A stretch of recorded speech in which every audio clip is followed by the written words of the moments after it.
저는 저 나름대로 나는 그러면 어떻게 목회하고 있나 하는 생각을 하게 됐습니다.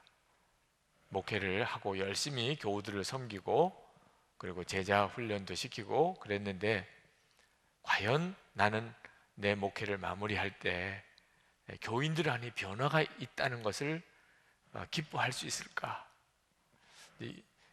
여러분들의 문제예요. 네. 여러분들이 한 10년 정도쯤 지나면 은퇴를 하게 될 것 같은데 그러면 여러분들은 10년쯤 뒤에 변할까? 어때요? 변할 것 같아요? 이렇게만 계속 이렇게 젊은이교회 나오고 선한목재교회 다니면 여러분이 좀 변화될 것 같이 느껴지십니까? 굉장히 무거운 분위기인데요. 네. 여러분이 여러분 자신이 변화될 것에 대해서 기대감이 생기나요? 하는 것에 대해서 이번에 이 시리즈 설교를 하면서 제 마음이 간절한 겁니다. 사람이 변했다는 것은 뭘 말할까? 성령의 열매라고 하셨는데 우리 안에 예수님이 오시고 그래서 성령께서 우리를 변화시켜 가시는데 사람이 변하는 거죠. 9가지 열매는 다 성품에 대한 표현입니다. 성질이 바뀔까? 예수 믿고 성질이 바뀌었나? 아유, 어떻게 예수 믿는다고 성질이 바뀌어요? 다 보니까 자기 성질대로 믿던데 그게 지금 현실이에요. 근데 성경은 바뀐다고 말합니다. 예수를 믿으면 성질 바뀐다. 그게 성령의 열매거든요. 그래서 여러분들과 10주 동안의 실험을 해보자고 했습니다. 10주 동안. 근데 이게 10주가 이런 추세로 가다가는 10달도 될지도 모르겠어요. 그렇지만 하여튼 하나님이 말씀하신 것은 이제 설교를 하는 것을 다 모아서 10주, 그 기간은 뭐 몇 달이 될지 모르겠지만 그러나 시간이 조금 길어지는 것은 우리에게 충분히 열매 맺을 기회를 주신 것이라고 생각이 되고요. 도전해 봅시다. 이건 정말 엄청난 일입니다. 10번의 설교를 듣고 내 성질이 바뀔 수 있을까? 그건 여러분의 인생 전체가 새롭게 보이는 놀라운 일이거든요. 그리고 그것은 여러분이 하는 일이 아니고 여러분 안에 오신 주님이 하시는 일이니까 된다 안 된다 우리가 말할 것도 아니에요. 그건 당연히 되는 거죠, 뭐 주님이. 그러나 주님이 나를 변화시키기 위해서 내가 할 일이 있습니다. 변화는 주님이 시키는 거고 열매도 주님이 맺어주시는 거지만 내가 할 일이 있어요. 그래서 10주 동안 여러분에게 그 말씀에 대한 도전을 여러분에게 드리려고 하는 겁니다. 오늘은 열매로서는 두 번째 열매인 기쁨입니다. 기쁨은 정말 놀라운 축복입니다. 여러분에게 기쁨이 있으면 여러분이 어떤 저주와 형편에 있든지 여러분의 삶은 문제가 될 게 없어요. 기쁨은 여러분의 삶 전체를 바꾸는 힘입니다. 여러분의 마음에 기쁨이 있다면 똑같은 상황을 사는 것 같아도 완전히 다른 삶을 살게 되는 겁니다. 그러니 기쁨의 열매는 정말 정말 중요한 거죠. 여러분, 우리가 내 마음에 기쁨이 넘치는 것은 내가 예수님을 제대로 믿고 있는지 아닌지를 가려주는 중요한 표징입니다. 내 속에 기쁨이 넘치고 있는지는 내가 지금 예수님 잘 믿고 있나 제대로 못 믿고 있나 하는, 여러분이 지금 예수를 잘 믿는지 못 믿는지는 여러분 안에 있는 기쁨을 보고 알아요. 사도행전 2장 46절에 날마다 마음을 같이하여 성전에 모이기를 힘쓰고 집에서 떡을 떼며 기쁨과 순전한 마음으로 음식을 먹고, 사도행전 8장 8절에 빌립이 사마리아 성에서 전도를 하다가 그러다가 그 성에 큰 기쁨이 있더라. 사도행전 13장 52절에 비시디의 안디옥에서 사도 바울 일행이 쫓겨납니다. 그때 제자들은 기쁨과 성령이 충만하니라 그렇게 말하고, 데살로니가 전서 5장 16절에 항상 기뻐하라 이것이 그리스도 예수 안에서 너희를 향하신 하나님의 뜻이니라고. 그러니까 여러분이 성경을 읽어보면 너무나도 놀라웠게 계속 기쁨을 말씀하고 있어요. 예수를 믿으면 기쁨이 우리 안에 놀랍게 일어난다는 뜻이죠. 만약에 여러분이 예수를 믿고 있는데 지금 여러분 안에 기쁨이 없다면, 그렇다면 뭔가 비정상적인 거죠. 여러분이 몸이 아프면 병원에 가서 점검하듯이 빨리 점검해야 합니다. 예수를 믿어도 안 기쁠 수도 있다. 이렇게 확신하지 말고, 그렇게 또 전도하지도 말고, 네. 아, 예수 믿는데 왜 내게는 기쁨이 없을까? 문제가 있는 거구나. 여러분, 체온을 재봤더니 39도예요. 그럼 어떻게 해야 돼요? 빨리 병원에 가봐야죠. 그죠? 똑같아요. 여러분이 정상이 아니구나. 내가 지금 정상이 아니구나. 그래서 여러분 또래 전도사님이나 또 목사님이나 또는 여러분 또래직이나 기도해 주세요. 언제 그런 부탁을 해야 됩니까? 정상이 아닐 때, 지금 내 마음과 내 감정이 예수 믿는 사람이 답지 않습니다. 그럼 기도가 필요한 거죠. 여러분, 성령의 감동이 우리 안에 주체할 수 없는 기쁨을 불러일으킵니다. 우리 안에. 아마 그런 체험을 해보신 분들이 이 자리에도 있으실 거예요. 정말 주체할 수 없는 기쁨이 너무 기뻐. 그래서 뭐 하늘의 새도 노래하는 것 같고, 들의 꽃도 다 하나님을 찬양하는 것 같고, 이런 표현을 간증 중에 듣지요. 네. 그 은혜 받기 전에는 몰랐는데 가로수가 다 손을 흔들고 하나님을 찬양하는 것처럼 보이더라. 뭐 이런 말. 이렇게 주체할 수 없는 이 기쁨을 나도 한번 경험해 볼 수 있을까? 혹시 여러분 중에 그런 점 때문에 정말 사모함이 있다면, 정말 목사님 그런 은혜를 나도 받고 싶어요. 그런 분이 있다면 한번 가만히 생각해 보세요. 지금 이미 여러분 안에 그 은혜가 있습니다. 오늘 여기에 계신 분이 예수님을 영접하지 않고 이 자리에 계시다면 그 사람은 예수님을 영접해야 하지만, 예수님을 영접한 상태에 있는데도 이 성령이 말할 수 없는 기쁨을 내게 부어주고 있지 않다면, 그렇다면 여러분 안에 그 기쁨의 요소, 원인이 있다는 것을 우선 알아야 합니다. 그런지 안 그런지 제가 잠깐 여러분에게 설명을 드리겠습니다. 여러분이 이제 살다가 하나님이 부르시는 때가 다 제각기 다르겠지만, 그러나 부르시겠죠. 이제 너 오너라 하고 하나님이 천국으로 우리를 부르실 때, 그때 여러분 나름대로 난 지금은 아니에요. 뭐 처음에는 이렇게 가다가 하나님 뭐 3년만 더 살려주세요. 또 이렇게 또 타협도 해보다가 그러다가 결국은 주여 알겠습니다. 그리고 이제 이렇게 하나님 앞에 가게 된단 말입니다. 자, 그래서 이제 여러분의 영혼이 육신을 떠나서 하나님 앞으로 이제 가는데, 천국을 가는 길을 가요. 그런데 길이 천국 가는 길만 있는 게 아니고 지옥으로 가는 길도 있는데, 수많은 사람들이 죽어서 지옥으로 가고 있는 거예요. 근데 나는 천국 가는 길을 가고 있어요. 내가 그 사람보다 뭐 특별히 더 잘난 게 있나? 그런 것도 없어요. 학교 다닐 때 공부를 나보다 더 잘한 친구도, 얼굴도 나보다 더 잘생긴 친구도, 집안도 나보다 더 부유한 집안에, 한 모든 점에서 나보다 더 낫고 착한 일도 더 많이 한 것 같고, 그런데 그런 친구들 중에 지옥 가는 친구들이 상당히 많은데 나는 천국을 가고 있네. 예수님의 십자가의 은혜 때문에, 주님의 그 십자가의 복음을 내가 믿고 내가 예수님을 영접한 것 때문에 내가 이렇게 천국을 가고 있구나. 여러분, 이 순간이 만약에 여러분에게 온다면 여러분 그 기쁨을 어떻게 주체할 수 있겠어요? 그냥 지금은 상상이지만 지옥 가는 사람들이 대부분이고, 여러분은 그 중에서 천국 가는 길을 가게 될 때, 그때 여러분의 마음에 기쁨은 말할 수가 없지요. 그죠? 자, 근데 말입니다. 그게 꼭 죽고 난 다음에서만 경험되는 게 아닙니다. 지금 여러분 안에 영이 살아서, 영이 있습니다.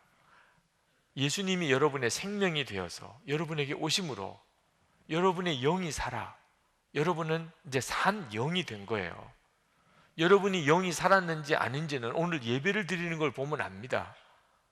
여러분이 지금 예배 드리는 모습을 어떤 사람은 미쳤네, 정신없네, 저 시간 낭비하는 것 좀 봐, 헌금도 하겠지, 정말 이렇게 이해가 안 되고, 여러분들이 예배 드리는 것에 대해서 여러분을 아주 수준 낮게 보거나 비난하거나 이렇게 말하는 사람 많습니다. 그런데도 여러분은 이렇게 예배를 드리는 이유가 뭡니까? 여러분의 영이 살았기 때문에 그런 거죠. 예배를 드리고자 하는 욕구가 여러분 안에 있기 때문이에요. 그런데 그 영은 죽을 때 가서야 기쁜 게 아닙니다. 지금 여러분이 구원받은 지금 이미 여러분의 영은 구원의 기쁨으로 정말 기쁨이 넘칠 것 같다는 거예요. 그런데 왜 그 영의 기쁨을 내가 누리지 못하는가? 여러분이 세상적인 관심, 여러분 나름대로 세상적으로 뭐 목표를 가지고 있는 거, 여러분의 마음이 그동안에 받았던 상처, 이런 것들이 여러분을 꽉 누르고 있어요. 여러분의 영이 충만하지 못한 채 여러분의 육신적인 생각과 마음의 감정과 상처들로 인하여 여러분의 영이 너무너무 묶여 있으니까 그 영이 느끼는 기쁨을 못 느끼는 것 뿐이죠. 그런데 여러분이 순간순간 그걸 경험할 때가 있습니다. 어떤 특별한 집회 때 또는 여러분의 기도가 이렇게 열릴 때 여러분 아마 이 자리에 있는 분 한 사람도 예외가 없을 거예요. 예수님을 영접한 사람은 구원받은 자의 기쁨이란 설명이 안 됩니다. 환경과 여건 때문에 오는 게 아니니까. 그 기쁨은 내가 뭐 돈이 많다든지 또는 좋은 대학에 합격했다든지 또는 승진했다든지 뭐 이런 문제 때문에 오는 게 아니니까. 구원받았다는 것 때문에 오는 거니까. 내가 지옥 가지 않고 천국 가는 자가 되었다는 것 때문에 누려지는 기쁨이니까. 이 기쁨이 우리 모두에게 다 있다니까요. 하나님의 은혜로 여러분이 그 영이 누리는 그 놀라운 충만함을 이렇게 열어 보여주시면 지금도 그냥 감당할 수 없는 기쁨이에요. 그리고 나오는 고백은 어떤 고백이 나옵니까? 하나님 충분합니다. 하나님 충분합니다. 예수님 한 분이면 충분합니다. 다 하나님 드리고 하나님 마음대로 다 맡기고 저는 이제 죽어도 좋습니다. 주님 어디로 보내시든지 저는 좋습니다. 이사야처럼 누구를 보낼고 주여 저를 보내소서 그렇게 하게 됐다니까. 그 속에 내 속에 구원의 기쁨이 얼마나 큰지 그 구원 받았다고 하는 것만 가지고도 이제는 하나님 앞에 더 구할 게 없다니까요. 다윗이 여호와는 나의 목자시니 그게 구원받은 자의 고백이잖아요. 내게는 부족함이 없으리로다. 우리 모두가 사실 다 가지고 있는 기쁨이에요. 제게 어느 집사님이 메일로 상담을 하셨는데 답을 못 드렸어요. 혹시 지금도 들으시면 답이 되시면 좋겠는데, 목사님 왜 교리적으로 믿지 말라고 하십니까? 교리가 다 성경에서 나온 거고 교리가 얼마나 중요한 건데 목사님의 설교 중에 교리적으로 믿으면 안 된다고 하는 것을 듣고 좀 마음에 좀 답답한 마음이 든다. 목사님이 너무 교리를 무시하거나 하는, 다 성경에서 뽑아 놓은 게 교리인데 왜 교리적으로 믿지 말라고 그러나. 그 집사님의 질문이 틀린 질문은 아니에요. 교리, 제가 그게 중요하지 않다고 하는 건 아니에요. 교리적으로만 믿어서 안 된다는 거지. 그러면 교리하고 교리적으로 믿는 거하고 무슨 차이가 있느냐? 이런 차이가 있는 겁니다. 예를 들면 여러분이 다 예수 믿으면 속죄함을 받았다, 예수님을 믿기만 하면 여러분은 다 모든 죄에서 사함을 받습니다. 이건 중요한 교리예요. 기독교의 속죄의 교리라고 하죠. 그죠? 그런데 이 교리를 아는 거 굉장히 중요하고 이 교리는 가르쳐야 되고 전해야 되는 거죠. 그런데 속죄의 확신을 머리로 이해하고 내가 받아들였어요. 그러나 그것이 다른 사람을 용서할 수 있는 힘이 되는 것은 전혀 다른 문제입니다.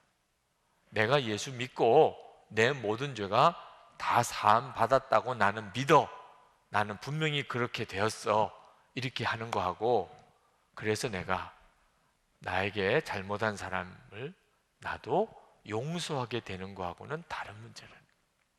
내가 속죄함을 받았기 때문에 내 마음이 너무 기쁜 거는 전혀 다른 문제라니까. 그러니까 우리가 교리적으로 믿는 것이 중요하죠. 교리가 없어서는 그걸 어떻게 믿을 수 있겠어요. 그렇지만 교리적으로만 믿어버리면, 그러면 머리로는 아는데 실제로는 내 삶은 구원의 능력도 구원의 감격도 전혀 없게 된다는 거예요. 그러니까 성령의 역사가 같이 가야 한다는 거예요.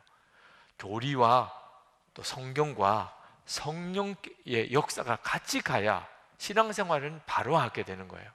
이 성령의 역사가 뭐죠? 살아계신 예수 그리스도십니다. 왜 교리적인 믿음으로는 한계가 있는가? 우리는 다 천국 갈 사람, 제가 설명을 그렇게 드렸어요.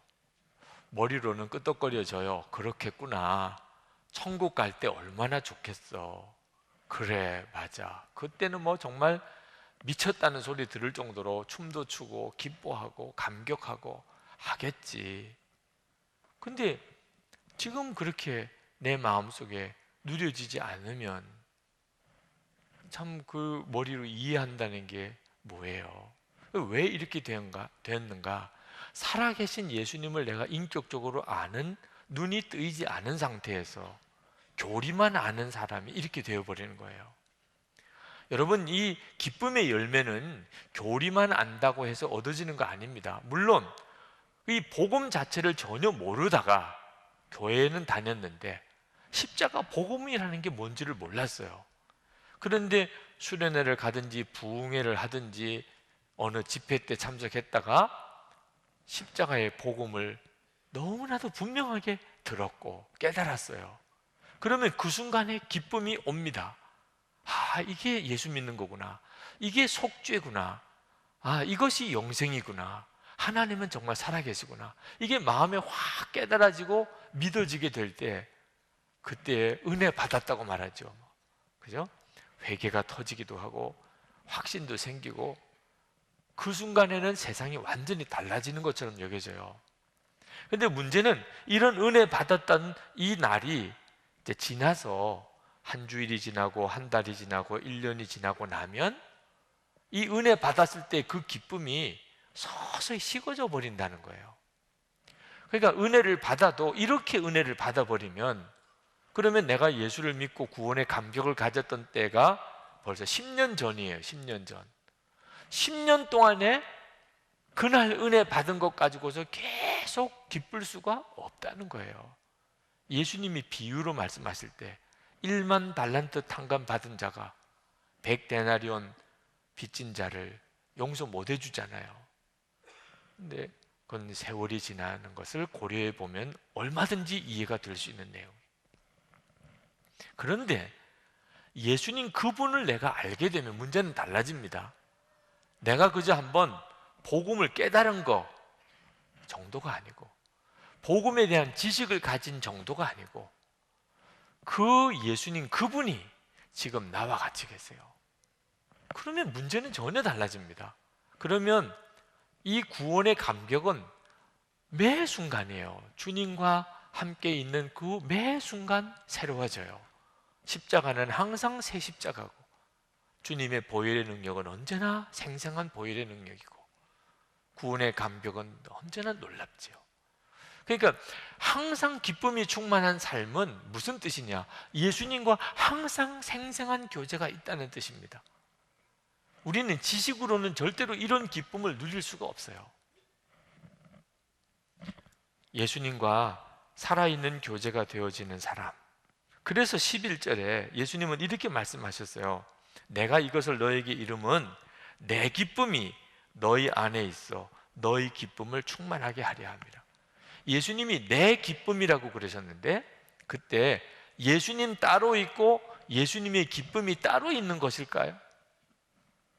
어떻게 그럴 수가 있어요? 예수님 없이 예수님의 기쁨만 예수님께서 기쁨 이렇게 해서 기쁨이 그래 요거 넣어줄게. 예수님은 어떻게 해? 예수님은 기쁨도 빼내셨는데, 그죠?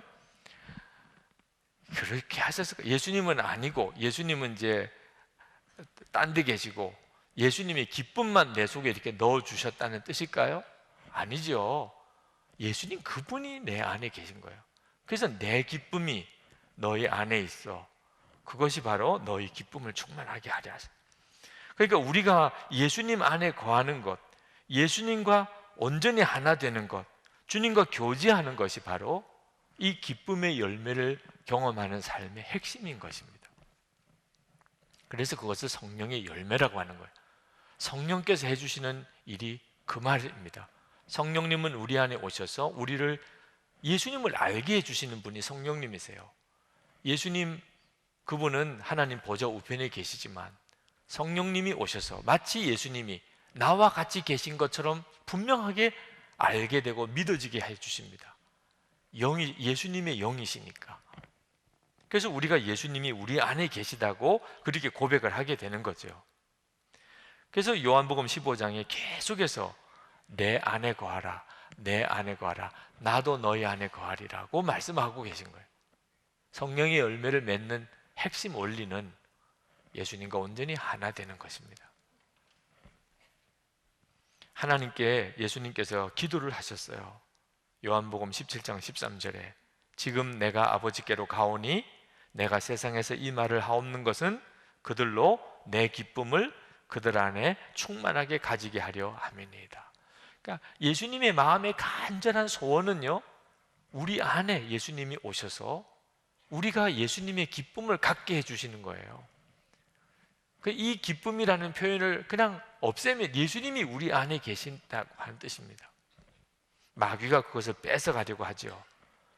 지금도 여러분이 그것 때문에 기쁨을 누리지 못하는 분들이 많은 겁니다. 마귀가 그걸 뺏어가려고 하니까 여러분 속에 하나님이 주신 기쁨을. 요한복음 16장 22절에 예수님께서 제자들에게 약속하셨어요. 지금은 너희가 근심하나 내가 다시 너희를 보리니 너희 마음이 기쁠 것이요 너희 기쁨을 빼앗을 자가 없으리라. 여러분, 기쁨을 뺏어가는 존재가 있습니다. 그러므로 여러분이 예수님과의 교제가 날마다 되어져야 하는 거예요. 그래서 24시간 예수님을 바라보라고, 제가 목회하고 난 다음에 후회하지 않아야 되겠다. 그러면 어떻게 해야 되나? 교인들에게 뭘 많은 것을 가르치려고 하지 말고 하나라도 제대로 가르치자. 그때 하나님이 저에게 주신 소원이 예수님과 여러분이 인격적이고 친밀한 교제를 갖도록 여러분을 훈련시켜 드리는 겁니다. 예수님은 이미 여러분 안에 와 계신데 예수님과 함께 사는 것에 대해서는 너무 훈련을 받지 못했어요. 할 수만 있으면 여러분들하고 같이 살고 싶어. 그래서 아침에 일어나는 시간부터 밤에 잘 때까지 함께 지내면서 저도 온전하지 않지만 그동안 하나님이 저를 훈련시킨 만큼이라도 여러분에게 그것을 이렇게 같이 살면서 점검도 해드리고 기도도 해드리고, 그죠? 얼굴에 갑자기 짜증이 충만해지면 붙잡고 밥 먹다가도 안수해서 주여 역사해 주소서, 이렇게 여러분 매사에 여러분이 주님을 온전히 바라보는 눈이 뜨일 때까지는 사람을 통해서 도움을 받는 거거든요. 그러니 여러분 주변에 다 믿음의 지체들이 있는 겁니다. 주님에 대해서 온전히 눈이 열리기 전에 다 믿음의 사람들이 여러분을 도와주고, 부모님을 비롯해서 목사님, 전도사님, 여러분의 선배, 여러분을 인도해 준 전도자, 다 그런 사람들이 주님을 대신하여 여러분을 섬겨주는 것이거든요. 근데 현실적으로는 그게 도무지 불가능한 일이잖아요. 하나님이 저에게 주신 것이 영성일기를 쓰고 그것을 서로 나누는 방법으로, 굳이 함께 안 살아도 여러분이 마음만 분명하다면 함께 사는 것 이상으로 서로를 점검해 줄 수 있다는 말입니다. 그래서 여러분에게 그렇게 권해드리는 거예요. 여러분 안에 진짜 예수 믿는 역사를 경험하게 해드리고 싶어서. 빌립보서 4장 4절에 기쁨을 주 안에서 항상 기뻐하라고 그렇게 표현했습니다. 내가 다시 말하노니 기뻐하라. 그냥 기뻐하라가 아니에요. 그건 안 되는 이야기입니다. 주 안에서 기뻐하라는 겁니다. 그러니까 우리가 기쁨에 대한 문제에 너무 연연하지 말고, 왜 나는 안 기쁠까? 왜 내게는 기쁨이 없나? 이렇게 하지 말고 주 안에 사는 것에 대해서 여러분이 오히려 분명해지면 기쁨은 그냥 열매로 오는 거라니까요. 여러분이 주님과의 관계가 분명해지면 기쁨은 그냥 저절로 와요. 재미있는 이야기 하나. 심리학자가 두 집단을 나눠 가지고 만화책을 읽게 했는데, 한쪽은 이 하고 읽게 하고 한쪽은 우 하고 읽게 했어요. 어느 쪽이 만화책이 재밌느냐? 똑같은 만화책을 읽는데 이 하는 입술로 하고 읽는 쪽이 더 재밌다는 거, 만화책이. 이 하는 게 바로 웃는 얼굴 입술입니다. 우 하는 거는 화난 입술이고, 만화책을 하나 읽어도 이 하고 읽으니까 엄청 재밌더래. 우 하고 이렇게 짜증만 나고. 참 이럴 정도로 차이가 나는 거라면 여러분이 상황을 바꾸려고만 몸부림칠 게 아니고 여러분의 마음에 하나님이 주시는 이 기쁨을 붙잡는 게 얼마나 중요하겠어요. 그냥 입술 하나 순종해 나가기. 너 웃는 얼굴로 해. 내 기쁨으로 해라. 그래서 순종해 봤더니 우하던 게 그냥 펴져서 이하고 집안이 달라진다니까. 여러분의 일터가 달라지고 교제가 달라지는 거예요. 형제랑 자매랑 교제할 때도 웃는 얼굴이 이쁜 얼굴이에요. 그걸 결론 삼고 기도합시다. 네, 기도합시다. 네.